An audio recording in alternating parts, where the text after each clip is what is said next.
Hello everyone, welcome to Bind Edutech. Students, हम लोग अभी क्लास 12th का unit number 3 that's are magnetic effect of current and magnetism, इससे संबंधित जुड़ा हुआ जो न्यूमेरिकल क्वेश्चंस हैं इस पर बात कर रहे थे। और इसी क्रम में आज आगे बढ़ते हुए लास्ट क्लास तक में हम लोगों ने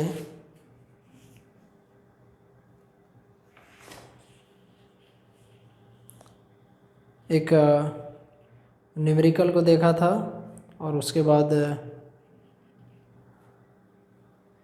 एक थ्योरेटिकल क्वेश्चन था कि if an ammeter is to be used in place of a voltmeter we must connect the ammeter. ये इंटरेस्टिंग क्वेश्चन है कि if an ammeter is to be used, if an ammeter is to be used in place of voltmeter,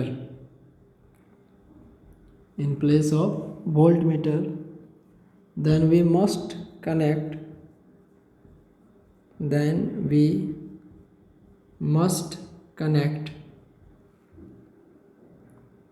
with the ammeter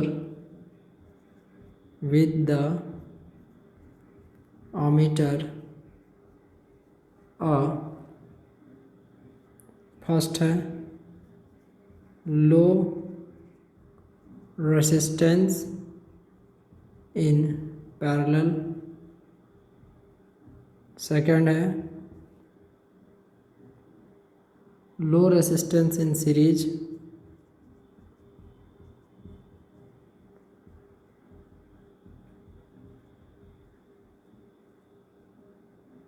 third one high resistance in parallel,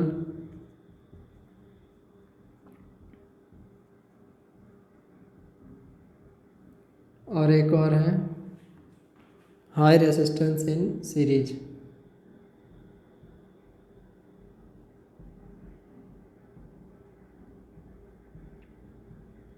question कह रहा है कि if an ammeter is to be used in place of a voltmeter. तो देखिए, volt meter का काम potential difference को major करता है, और यहाँ पर हम लोग देखेंगे कि यदि उस वोल्ट मीटर के जगह पर एक आमीटर को प्लेस कर दिया जाए तो फर्स्ट ऑफ ऑल जो वोल्ट मीटर होता है वो एक हाई वैल्यू रेसिस्टेंस डिवाइस होता है। जब conversion of galvanometer into volt meter हम लोग पढ़ते हैं तो वहाँ पर एक स्टेटमेंट आता है कि volt meter is a high value resistance device. Volt meter is a high value resistance device.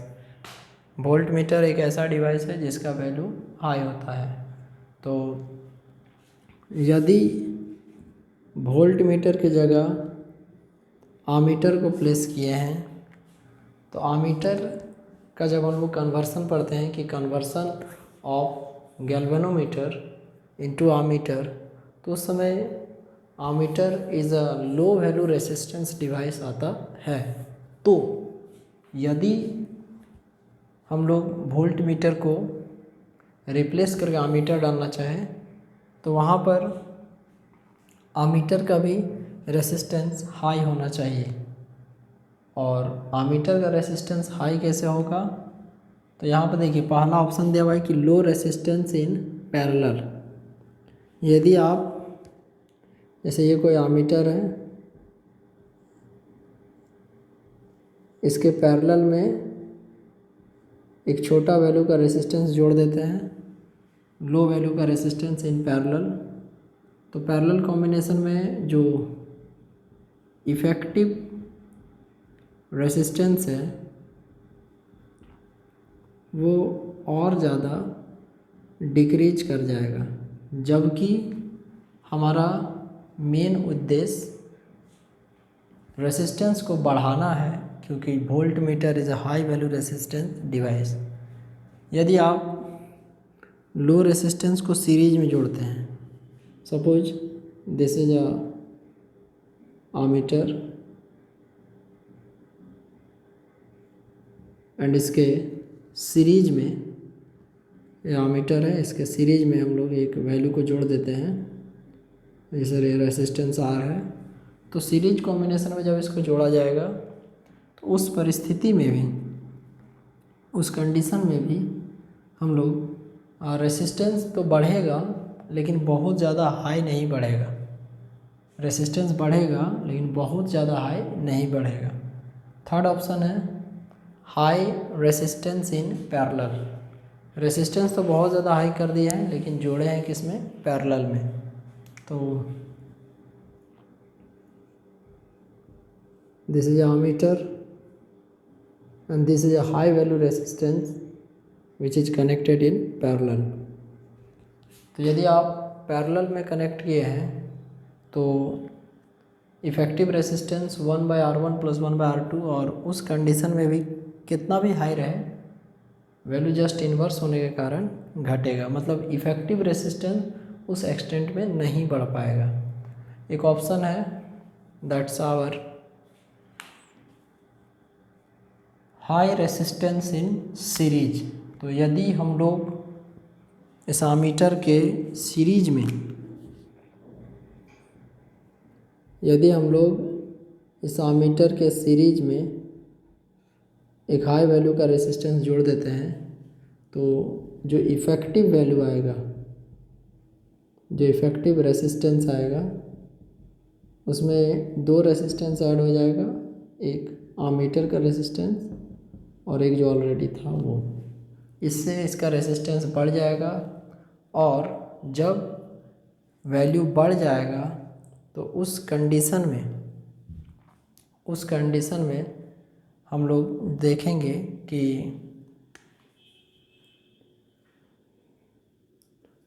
Volt meter और आमीटर ऑलमोस्ट एक जैसा बिहेव करेगा।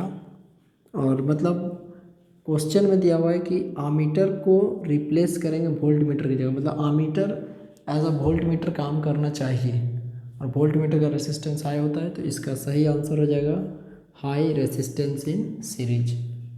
तो ये हमारा क्वेश्चन है। अब इसके बाद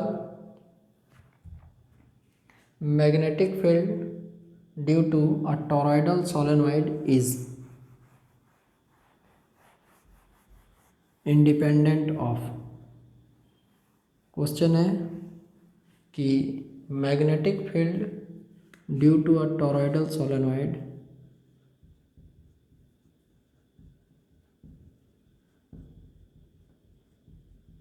magnetic field due to a toroidal solenoid is, देखिए इसमें ऑप्शन है कि is independent of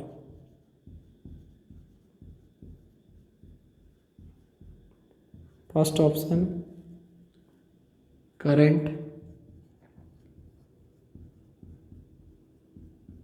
second option number of turns, third option radius, and fourth option none of these.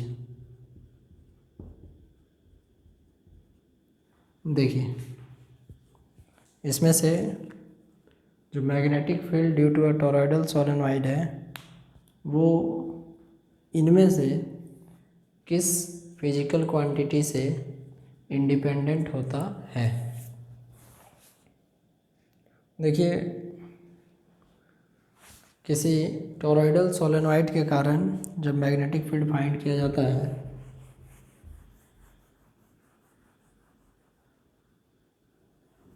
तो फॉर्मूला जो आता है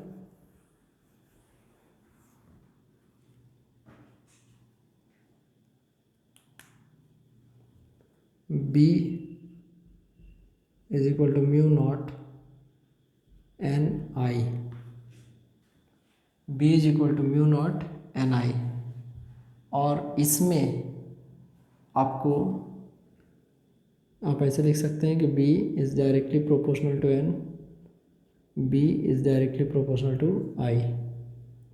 तो यहाँ पर magnetic field number of turns पे डायरेक्टली प्रोपोर्शनल है और करंट पर भी डायरेक्टली प्रोपोर्शनल है।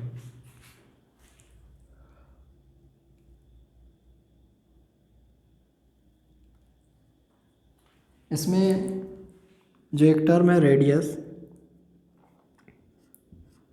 ये इसका आंसर होगा क्योंकि इस एक्सप्रेशन में कहीं पर भी रेडियस का टर्म नहीं है।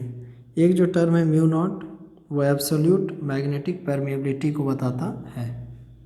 जो म्यू नॉट है वो एब्सोल्यूट मैग्नेटिक परमेबिलिटी को बताता है। इस क्वेश्चन का आंसर हो गया रेडियस। अगला है the dipole moment of A current loop is independent of the dipole moment of a current loop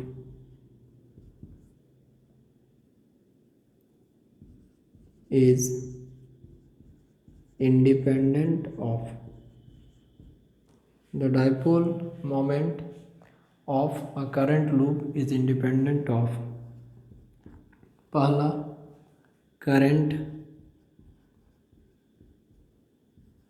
दूसरा नंबर ऑफ टर्न्स,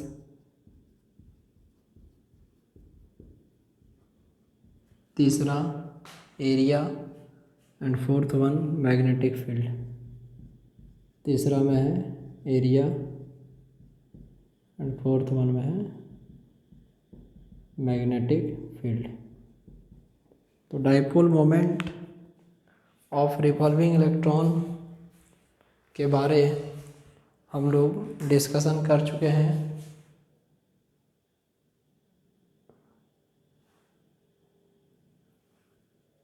जो कि हम लोग को बताता है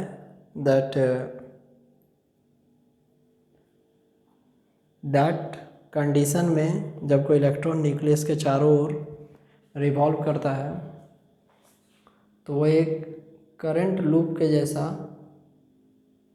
बिहेव करता है। और उस कंडीशन में डाइपोल मोमेंट का जो हम लोग एक्सप्रेशन जो फॉर्मूला लिखते हैं, the dipole moment of revolving electron is given by mu is equal to I into A. Mu is equal to I into A.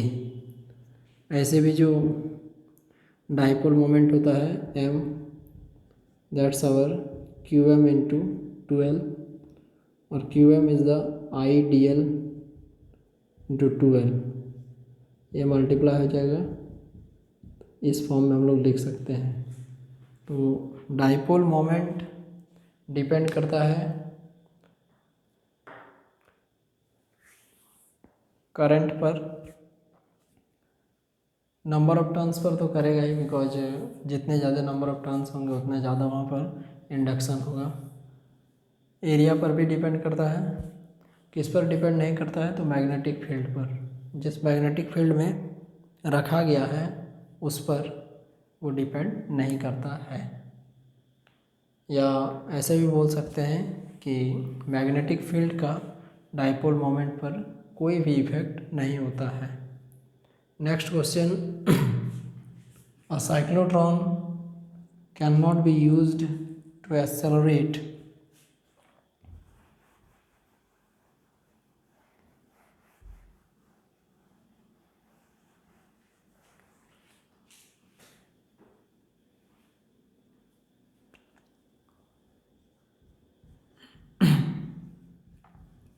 a cyclotron cannot be used to accelerate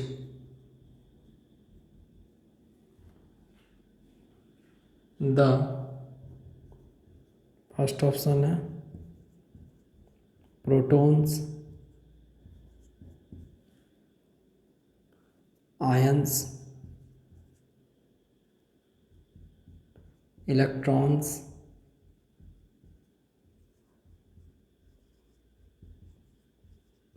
और एक है alpha particles. तो देखिए, जब कोई charge particle को हम लोग साइक्लोट्रॉन में रखते हैं तो यूजुअली साइक्लोट्रॉन क्या करता है, उस चार्ज पार्टिकल को काफ़ी ग्रेटर मात्रा में एनर्जी देकर एक्सेलरेट करता है।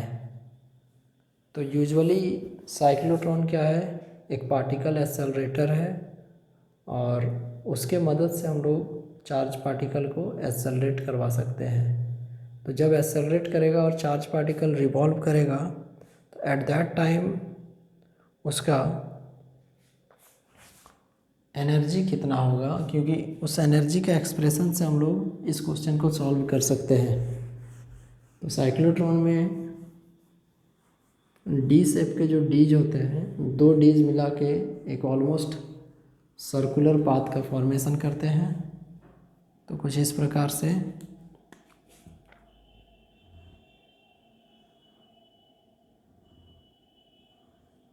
ये इस पर चार्ज पार्टिकल मोशन करता है सर्कुलर पाथ में। तो centripetal force mv²/r is equal to qvb।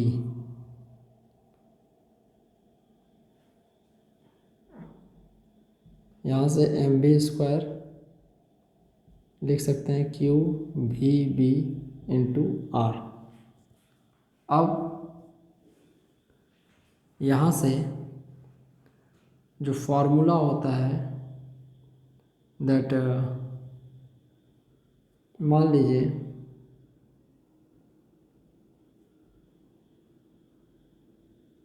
कि एक भी कट जाएगा तो भी बराबर हो जाएगा qvr/m। अब काइनेटिक एनर्जी का फॉर्मूला हो जाता है हाफ mv²। तो यहाँ से kinetic energy equal to half m पर मास और v की जगह q² b² r² bye m², q² b² r² bye m²। अब इसके बाद कैंसिल हो जाएगा।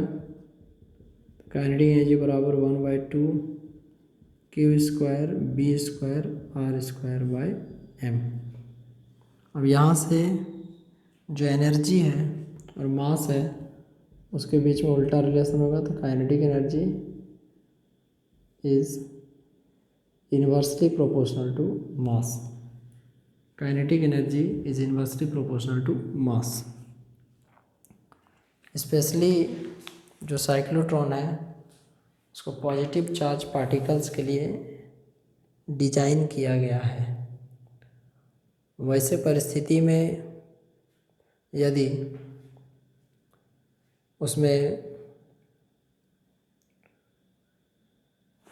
हम लोग बहुत ज़्यादा छोटा मास को प्रोवाइड करते हैं तो बहुत ज़्यादा स्मॉल क्वांटिटी का मास को प्रोवाइड करने के कारण, specially if we compare the mass of proton and mass of electron, electron का मास से प्रोटॉन से कंपेयर किया जाए तो बहुत ज़्यादा छोटा होगा। इलेक्ट्रॉन का मास प्रोटॉन से यदि कंपेयर किया जाए तो बहुत छोटा होगा, और मास कम होने के कारण एनर्जी बहुत ज़्यादा हाई होगा। मास कम होगा तो एनर्जी ज़्यादा होगा। अब इसके बाद अल्फ़ा पार्टिकल्स पर जब बात किया जाएगा तो इवन अल्फ़ा पार्टिकल्स, एक अल्फ़ा पार्टिकल का मास 4 प्रोटॉन के बराबर होता है। And usually cyclotrons are generally use to accelerate such type of charge particles. यहाँ पर यदि आप इलेक्ट्रॉन को दे देते हैं तो इलेक्ट्रॉन कम मास होने के कारण, इलेक्ट्रॉन कम मास होने के कारण बहुत ज़्यादा ज़ोर से एक्सेलरेट होगा, और जिसके कारण टाइम से पहले ही वो डीज से बाहर आ जाएगा और हम लोग का जो टारगेट है वो कंप्लीट नहीं होगा। तो इसका आंसर हो जाएगा इलेक्ट्रॉन्स। अब इसके बाद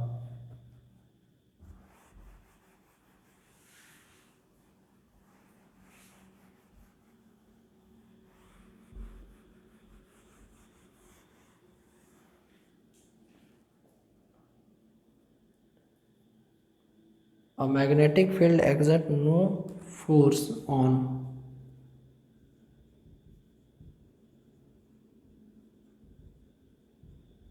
a magnetic field exerts no force on, पहला ऑप्शन है stream of electrons,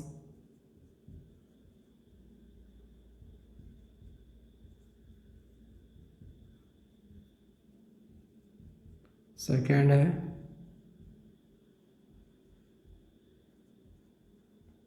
stream of protons, third है स्टेशनरी चार्ज,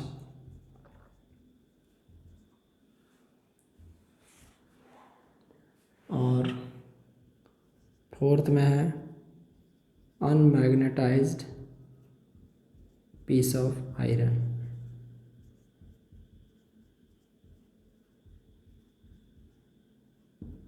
देखिए इसको थोड़ा ध्यान से समझिए कि एक मैग्नेटिक फील्ड, जैसे मान लीजिए एक हम लोग मैग्नेटिक फील्ड का फिगर बनाते हैं कुछ इस प्रकार से कि देखिए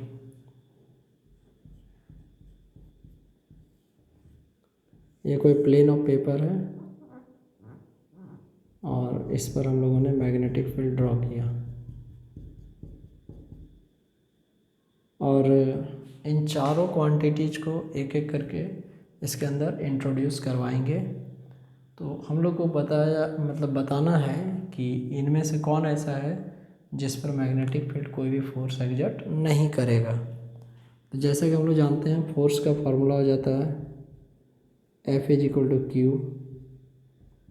V क्रॉस B। तो यहाँ से हो जाएगा F बराबर QVB sine theta. First of all आप यहाँ पे स्ट्रीम ऑफ इलेक्ट्रॉन्स, मतलब स्ट्रीम ऑफ इलेक्ट्रॉन्स का मतलब होता है कि इलेक्ट्रॉन्स का एक ग्रुप कंटिन्यूसली जो मोशन कर रहा है, झरना वैसे बोलते हैं। तो यदि इस प्लेन ऑफ पेपर के अंदर इलेक्ट्रॉन्स मोशन कर रहे हैं तो इस फॉर्मूला के आधार पे कुछ ना कुछ फोर्स वो एग्जर्ट करेगा। F बराबर QV साइन थीटा।